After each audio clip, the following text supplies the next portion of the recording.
This home renovation show's really fascinating, Frank. You may need to readjust. Did you know that hanging wallpaper by yourself is not recommended? Unless you're using premixed paste or pre-pasted paper. Good thing you can pause live TV with your ExpressView PVR, eh, Frank? Did you want me to replay that last bit for you? You know, the part about it not being recommended? Wallpaper's on my fur.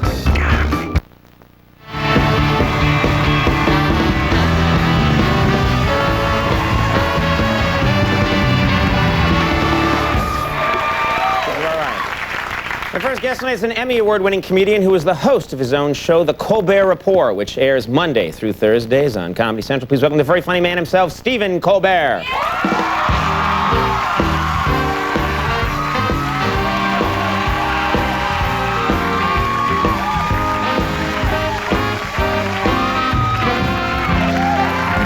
Please, at the same time. At the exact same time.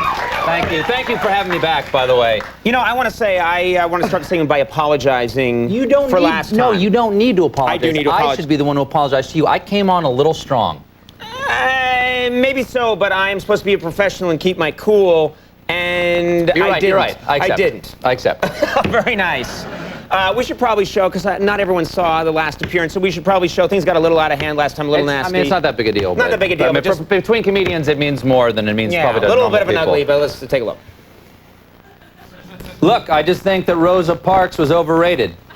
Rosa Parks was overrated? That's madness. Conan, last time I checked, she got famous by breaking the law. Breaking the law, she was standing up for a whole race of people. She was a freedom fighter. Conan, how do I know that there wasn't an old, sick white man who needed that seat in the front of the bus? How can you say that? Conan, I'm going to keep saying this until Rosa Parks' children apologize for what their mother did to that bus company. Do you want Rosa Parks' children to apologize? Absolutely. Oh, okay, I'm sorry. I have no choice.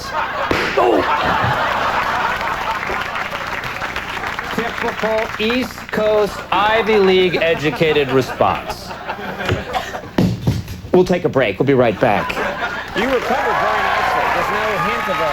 I'm still... I even forget which side it is at this point. I'm a little tight. Yeah. I played squash this weekend. I could really feel it pulling. I shot you through the spleen and nothing at all. Well, you know what? You gotta want it. Yeah, you gotta want it, yeah. I don't know what that means. But that's what my coach used to say. You gotta hunker down and want it. You gotta hunker down and want it. So anyway, that was all me. I was wrong. Yeah, well, I accept. You know, I want to ask you something because you are yourself a newsman.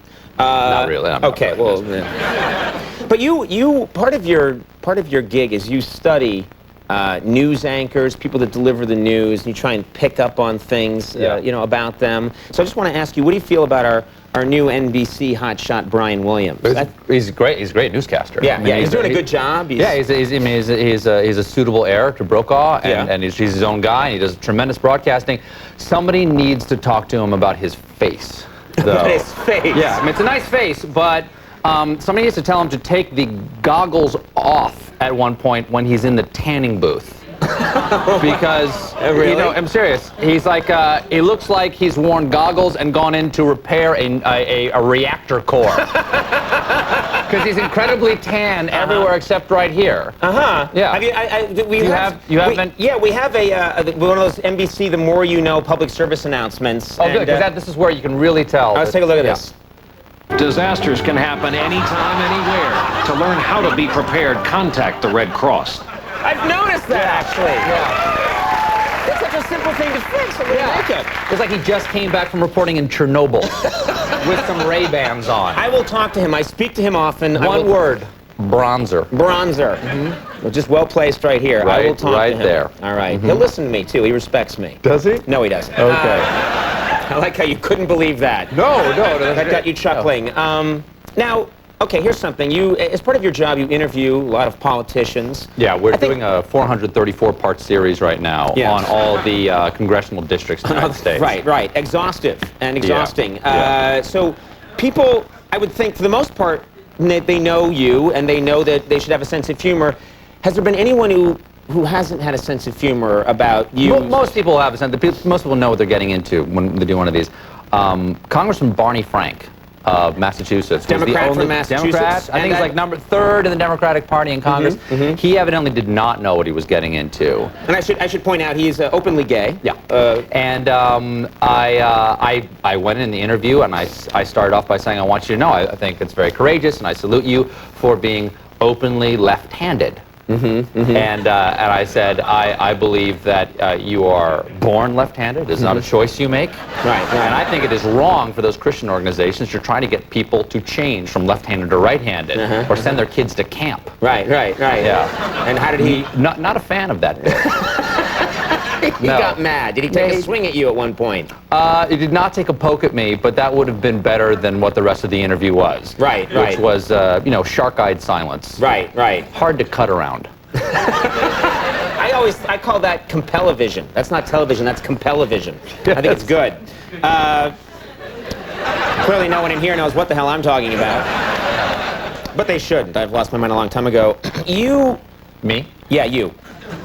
You believe in gravitas. You believe in the idea that a newscaster, someone who brings the news, should have a sense of gravitas, importance. What's important in gravitas is, and gravitas, by the way, is it's the sense of importance that you bring to the way you speak. It's the verbal cojones, if you will, that can make something completely meaningless sound important. I'll give you an example. And all the greatest have it. Like Stone Phillips. Stone Phillips, you think, is the master. He is the master of gravitas. I sit at the master's feet and listen.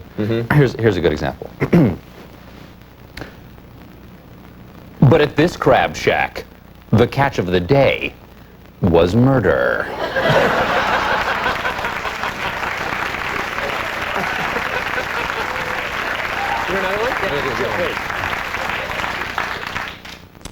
We'll tell you why the Department of Homeland Security has hired this rodeo clown for its watch list.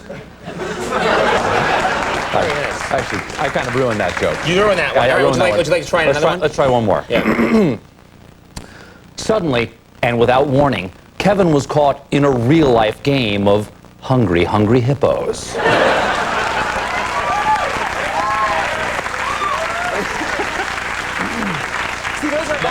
Those are all stories. If I saw that on Dateline, I would watch. You could not resist. Right, I would have to see the Super Bowl ratings. It would be huge. Now, okay, now I want to find out a little bit about your life, okay? My life is an open book, Conan. All right. Well, what's it like? I know you have a family. Do they always, do they know when you're kidding? I mean, when you're I try not to tell the children what I do for a living. Right. I tell them I'm a foot doctor instead. Right. It's more honorable. And what I don't want them to do is watch the show because I make my living being falsely sincere. And so what I don't want is one night to be putting the kids to bed and say, "Good night, honey, Daddy loves you," and for her to say, "I totally get that." Good one, Dad. Yeah, exactly. No, I actually love you. That's good stuff. Yeah. That's very dry. Yeah. I can see that. You don't want that. That's going to create an emotional distance. Right. Before we actually have a real emotional distance. Which is important for dads. Yeah. Well, the Colbert Report, am I saying it correctly?